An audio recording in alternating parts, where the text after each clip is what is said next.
During inelastic collision of two particles, which one of the following is conserved? Guys, this question is from engineering mechanics. Let's look at the solution.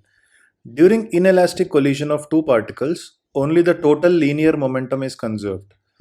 Please note that during elastic collision between two particles, both linear momentum and kinetic energy are conserved.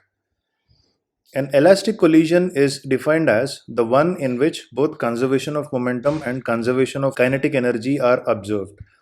This implies that there is no dissipative force acting during the collision and all the kinetic energy of objects before the collision is still in the form of kinetic energy after the collision. Similarly, an inelastic collision is defined as the one in which only momentum is conserved but kinetic energy is lost.